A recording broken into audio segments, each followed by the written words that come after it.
Hi, Alan Stratton from As Wood Turns. For my next entry to the Christmas Ornament Wood Turning Challenge, I'm going to use this piece of walnut. A little over 3 inches, not quite square. Should do a nice job, however. And a piece of maple. What it is? Well, it is an ornament. But the exact shape and style, I'm going to keep that a secret. Let's have a little surprise. But I'll give you one hint as to what I have in mind. Think Star Trek, not the original. Now, if you want to put an ornament in the Wood Turning Challenge, just shoot yourself making the ornament, upload it, let me know where it is, I'll add it to the playlist. So let's have some fun. First, I sliced the block of walnut in half to make 2 of these ornaments. I wanted a thick body. I drilled a 1/4 inch hole in the middle. This is the size of my pen mandrel shaft. I mounted the rough blank on the face of my scroll chuck with the jaws closed, but not clamping the wood. The tailstock holds the wood to the chuck at this point in the center hole. This is enough for rough turning, the rough turning that I intended to do. Turn the blank round and small enough to fit the smaller jaws of my chuck. Once small enough, I opened the jaws and clamped the blank so I could tool the face of the blank. I wanted the look of spokes radiating from a central hub to the outer ring. For this, I drilled holes around the center hub. My lathe lacked an indexing, but the chuck had some markings on the back side, so I didn't need high precision, so I just held the blank by hand in each position. Used a bowl gouge for most of the wood removal and a bit end to clean up. Then flipped the body over to form the other side.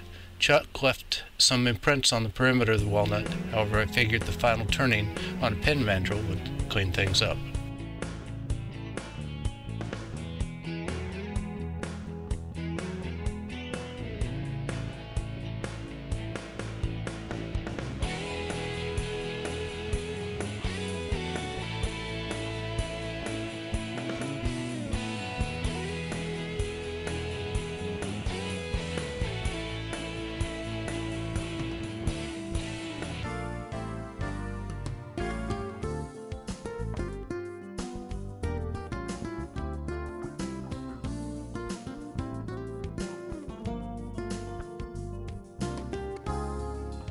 For this ornament, I wanted a sparkle effect. For this, I'll use 20 gauge brass wire, glued into holes with CA glue. The holes are only about 1/4 inch deep with a 1/16 inch drill bit. Technically, the bit is slightly too large for the wire, but that leaves room for the CA glue. I've put smaller bits on my shopping list to check if I really need them or for smaller wire. I drilled the holes randomly, dipped my wire pieces in medium CA glue, and dropped them into the holes. I tried tapping them with a hammer. This was overkill because I did not want to damage my pen mandrel, and the walnut was very hard anyway. It only served to ensure the wire was all the way into the hole. When all the wires were inserted, I topped each with a little thin CA glue. At this point, the walnut is sealed with beeswax and mineral oil that I used for sanding. This is good because the CA glue ran everywhere but did not penetrate into the wood except where I had drilled the holes. Next time, I'll use medium CA glue. After the glue dried, I trimmed the wires with clippers. Finally, very gently tooled off the wires, excess CA glue back to the wood. Then back to sanding up through 600 grit and finishing with a friction polish.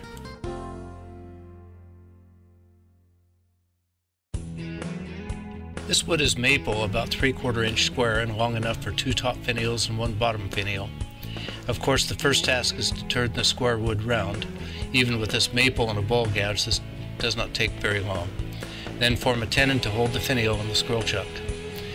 Once the wood is ready, it's time to size the mounting tenon. Here I use a parting tool and a 1/4 inch open end wrench to size the tenon.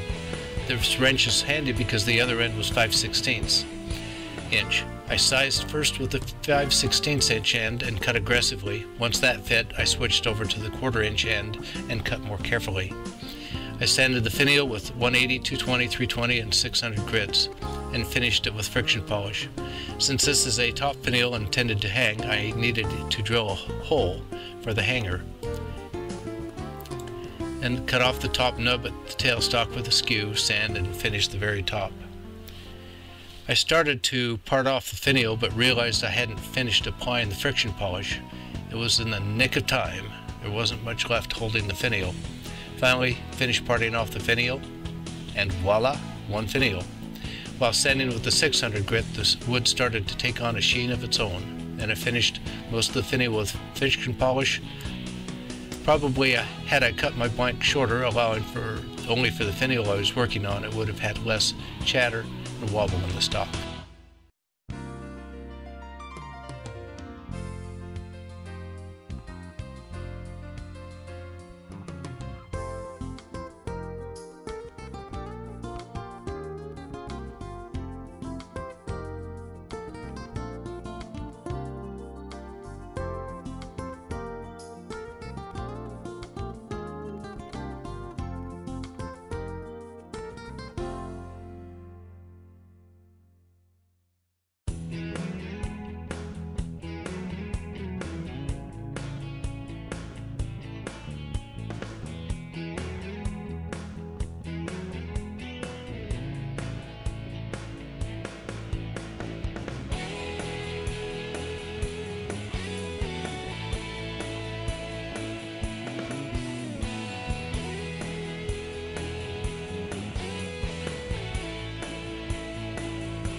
With the top finial parted off, it left a small nub on the end of the wood. First task was to remove the nub and cut a small indent for the tailstock point to ride in. Then bring up the tailstock and reset to tool the bottom finial. For this finial I used a small spindle gouge. Again, the steps were about the same, but sometimes reordered. To cut a mountain tenon, to size the first half bead, shape the point, shape the onion and the taper, and for this bottom one I added a bell-shaped section. Sanded the finial again with 180, 220, 320, and 600 grits. And here again, the maple, with it being hard, took on a sheen of its own, and finished most of it again with friction polish. Finally, I used a skew to cut off the nub at the tailstock and finish the very end.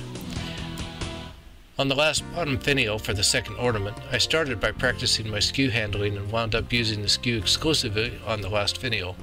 At first I had a few catches and spiral cuts, but I got the hang of it and it was fun. Sorry, I didn't film the last finial. Next time.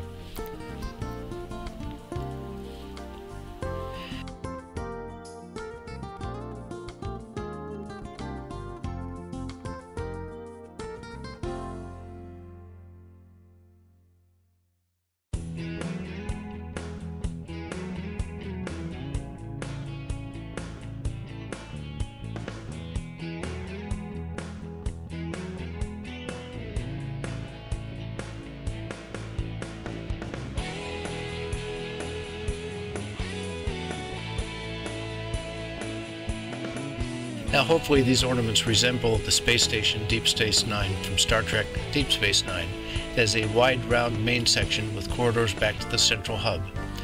The top and bottom finials house docking bays and equipment not subject to gravity.